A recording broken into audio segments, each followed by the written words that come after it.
Salut, aujourd'hui dans cette vidéo, je vous propose un duel d'écouteurs Bluetooth, les MIFA X3 et les UMI W5S. Allez, on ne perd pas de temps, on y va de suite.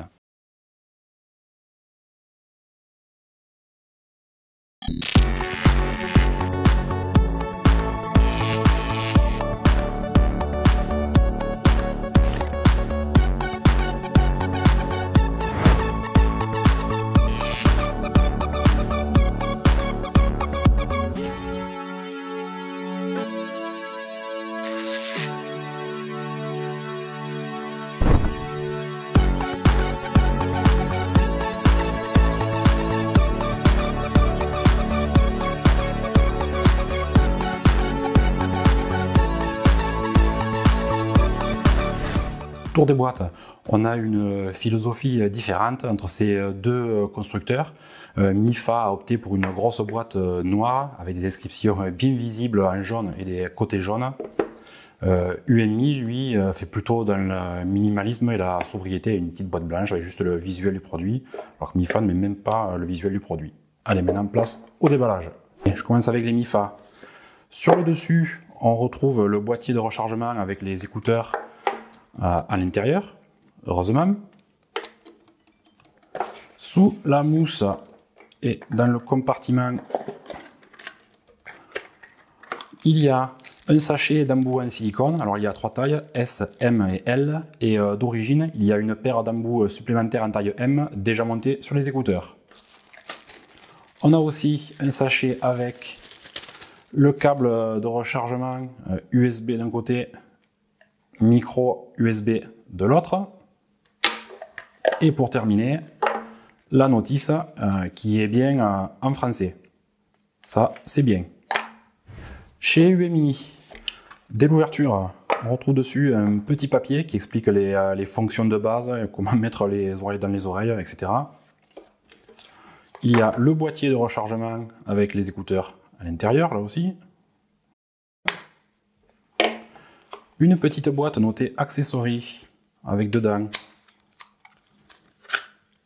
pour commencer, le câble de rechargement du boîtier, donc USB et toujours un micro USB, on n'est pas sur de l'USB-C. Et ici, on a un petit sachet avec les embouts, donc 3 tailles d'embouts, S, M et L. À la différence de chez MIFA, les tailles M sont déjà montées sur les écouteurs. Voilà, il n'y a pas de paire supplémentaire. Sous la mousse, la notice qui se déplie façon carte routière, qu'on n'arrive jamais à replier. Et là aussi, il y a bien du français. Tour des boîtiers, je vais aller vite et passer à certaines fonctions basiques comme il y a les deux à voir, sinon la vidéo va durer 1 heure et c'est pas le but. Alors tout seigneur, tout honneur, MIFA a fait le choix d'une boîte noire glossy, qui aime bien les traces de doigts, elle est toute en longueur et elle est en plastique. Alors ça fait pas forcément très luxe, c'est comme ça. Sur l'avant, un petit bouton et 4 diodes qui clignotent selon un code pour indiquer l'état de chargement du boîtier et des écouteurs. Donc les deux verres au centre, c'est l'état de chargement du boîtier, et aux extrémités, les écouteurs. Le couvercle est tenu fermé magnétiquement, voilà, des aimants. Les écouteurs, eux aussi, sont tenus en place par un aimant. Alors attention, il y a un sens, repérer R et L. On ne peut pas les inverser de toute façon pour le rechargement. À l'arrière, le port micro USB pour recharger. Alors la batterie intégrée fait 450 mAh. Et cette boîte mesure 98 mm de long, 48 mm de large et 23 mm d'épaisseur. Et elle pèse 60 grammes avec les deux écouteurs à l'intérieur. Chez UMI, on a fait le choix d'un boîtier en aluminium, plus compact, puisque les écouteurs n'ont pas du tout la même forme, et avec une peinture qui prend moins les traces de doigts, voire pas du tout. La fermeture du couvercle est assurée là aussi par un aimant. Les écouteurs sont maintenus en place, devinez comment, avec des aimants gagnés. Pas de repérage pour le sens, mais comme leur forme est différente, on ne peut pas se tromper. Il faut aller à l'arrière pour trouver le port micro USB et les 3 diodes. Donc là aussi au centre, l'état de charge du boîtier et aux extrémités, les écouteurs. Alors c'est des diodes vraiment minuscules. Je n'ai trouvé aucune information sur la batterie intégrée à ce boîtier, mais je l'estime entre 350 et 400 mAh. Elle mesure 62 mm de long, 45 mm de large et 25 mm d'épaisseur. Et elle pèse 50 grammes avec elle aussi les deux écouteurs. Passons maintenant aux écouteurs, c'est le plus intéressant et c'est pour ça qu'on est là. Alors on a deux formes totalement différentes. Mifa a opté plus pour un look type AirPods, je vous apprends rien, quand UMI se rapproche plus du design Sony. Les Mifa ont un contrôle tactile sur chaque oreillette. Il y a une zone tactile pour décrocher, raccrocher, lecture, pause, volume plus, volume moins, etc. Elle est matérialisée par le petit cercle discret, ici. C'est pas un relief. Il y a aussi une diode pour signaler l'appairage et l'état de la batterie. Et il y a aussi un micro dans chaque oreillette. L'autonomie donnée par le constructeur est de 8 heures. Vous pourrez les recharger 3 fois de plus avec la batterie intégrée au boîtier. Ils utilisent la technologie TWS, True Wireless Stereo. Chaque oreillette est indépendante, vous pouvez en utiliser qu'une, si ça vous chante, et prêter l'autre à quelqu'un d'autre, enfin, vous faites comme vous voulez. Et chaque oreillette communique avec l'autre via Bluetooth. La version du Bluetooth utilisée est la version 5.0. Ils sont certifiés IPX5, c'est-à-dire qu'ils sont résistants à la transpiration et aux éclaboussures selon le constructeur. Chaque oreillette pèse 5 grammes. Maintenant, les UMI. Alors, on n'a pas de contrôle tactile, mais plutôt un système à l'ancienne, un vrai bouton sur la zone plate qui fait un clic à chaque appui. Alors, on peut faire les mêmes choses qu'avec les autres, lecture, pause, décrocher, raccrocher, volume plus, volume moins, etc. Il y a là aussi une diode pour signaler l'appairage et l'état de la batterie et un micro dans chaque oreillette. L'autonomie annoncée par le constructeur est de 6 heures. Alors c'est moins que les Mifa, mais on peut les recharger 4 fois de plus avec la batterie du boîtier. Eux aussi sont bien TWS avec Bluetooth 5.0. Ils sont certifiés IPX7, donc bien plus résistants que les Mifa de ce côté-là. La transpiration, les éclaboussures et même la pluie, on peut les immerger, ne leur font pas peur. Chaque oreillette est un peu plus légère que les Mifa, car là, on ne pèse que 4 grammes.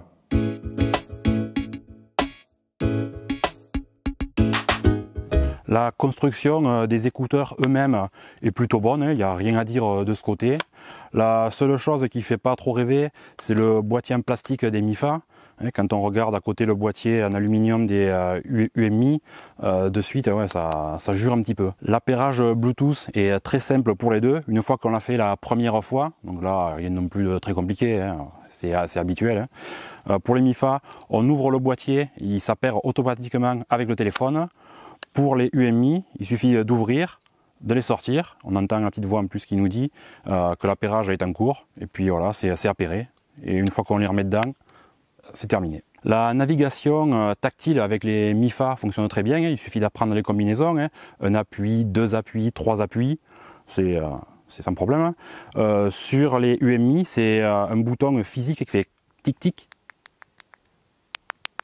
Hein, je pense que vous l'entendez. Hein.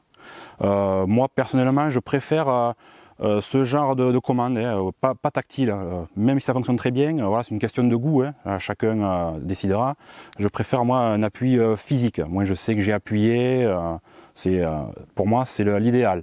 Maintenant les goûts et les couleurs, ça ne se discute pas, je ne vais pas m'étaler dessus, mais en tout cas avec les deux modèles ça fonctionne très bien. L'autonomie est un poil meilleure par recharge sur les Mifa, mais au global, avec toutes les recharges cumulées, elle est identique sur les deux modèles.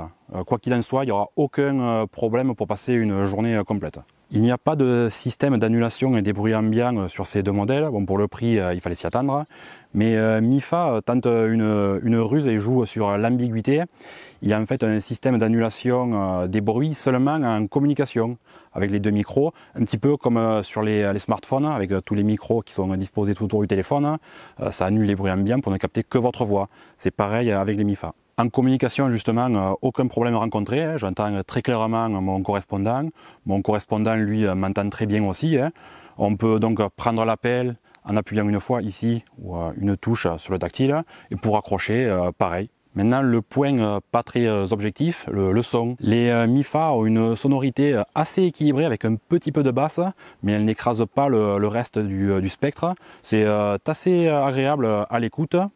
Et finalement, on pourra écouter tous les types de musique avec ce modèle. Les UMI ont une sonorité plus orientée sur les basses, un petit peu à l'image de ce que fait Beats, bon, mais en moins prononcé quand même. C'est une signature sonore moi que j'aime bien, mais qui ne conviendra pas à toutes les oreilles. J'en viens maintenant à la latence. Les deux modèles ont un temps de latence perceptible. Les MIFA sont peut-être un petit peu moins touchés. On s'en rend compte surtout en vidéo, bien évidemment. Alors, comme ils sont Bluetooth 5.0, on ne devrait pas avoir ce petit souci. Je n'explique pas pourquoi j'ai cette latence.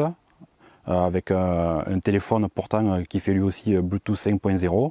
Donc en vidéo, je vous conseille d'utiliser un lecteur comme VLC où l'audio peut être réglé par rapport à cette latence. Pour la tenue dans l'oreille, il va falloir bien prendre le temps de choisir l'embout silicone adapté à votre oreille, il n'y a pas de secret. Les MIFA tiennent bien dans l'oreille, voilà, en marchant, comme ça. On peut marcher. On peut agiter les oreilles. En courant, ça tient un petit peu moins bien. C'est dû à la tige qui fait un petit peu porte-à-faux et ils ont tendance à sortir légèrement. Ils vont pas tomber, mais l'isolation, on le sent, est moins bonne. Alors, ils ont tendance à sortir. Bon, c'est pas très grave. Pourtant, j'ai choisi les bons embouts. Mais ça tient. Pour les UMI, il n'y a pas ce problème. Déjà, la forme n'est pas du tout la même. L'appareil entier va se loger dans le pavillon de l'oreille. Je le mets comme ça. Là, une fois qu'on a bien mis en place, on peut marcher, courir, voilà, on peut sauter, ça bouge pas. Je refais démonstration avec le MIFA. Là. Là. On peut courir, je remontre, je vous montre et pas de triche. Là, je saute, là, il n'y a rien qui bouge. Donc là, ça va être comme pour la sonorité, c'est un choix personnel de design, vous préférez cela ou cela. Pour conclure, je dirais qu'il n'y a pas de grand gagnant ou de grand perdant avec ces deux produits. Ils n'ont pas la prétention de concurrencer des produits à plus de 100 €, d'autres marques. Bon, ils n'ont pas les derniers raffinements technologiques comme l'annulation des bruits ambiants par exemple. Je rappelle qu'on est quand même sur un budget d'une trentaine d'euros. Voilà, ça reste très abordable. Le choix après entre ces deux modèles se fera selon leurs différences. Ils ont beaucoup de points communs, mais c'est surtout leur différence qui vous permettra de choisir l'un ou l'autre. C'est suivant voilà, le design que vous souhaitez avoir et surtout la signature sonore. Au début de cette vidéo, je vous disais que j'allais vous faire gagner une paire de ces écouteurs. Donc pour ceux qui sont restés jusqu'à maintenant, jusqu'au bout, c'est là que ça se passe. Donc je vais vous faire gagner ces écouteurs-là, les MIFA, avec la boîte jaune fluo. C'est cela que vous allez gagner, donc pas de panique, ils seront tout propres, nettoyés, désinfectés et peut-être même chargés. Donc pour savoir comment gagner, allez voir sur mon compte Twitter, je vous mets l'adresse par ici. Il n'y aura qu'à suivre les indications, ça sera très simple. Laissez aussi un commentaire sous la vidéo pour savoir si je vous fais gagner d'autres produits, si ce genre de mini-duel vous plaît. Donc voilà, c'était le mini-duel de deux références d'écouteurs Bluetooth à environ 30 €. Laissez un pouce en l'air sous la vidéo, abonnez-vous, activez la cloche comme d'habitude et je vous dis à bientôt et toujours avec Accent du Sud. Allez, ciao. Un simple appui, un double appui ou un triple appui suivant un triple appui. Oh. Petite pointe de basse, voilà, les écrase pas trop, c'est non, pas trop. C'est une signature sonore qui me plaît bien. Les UMI sont peut-être un petit peu moins c'est MIFA.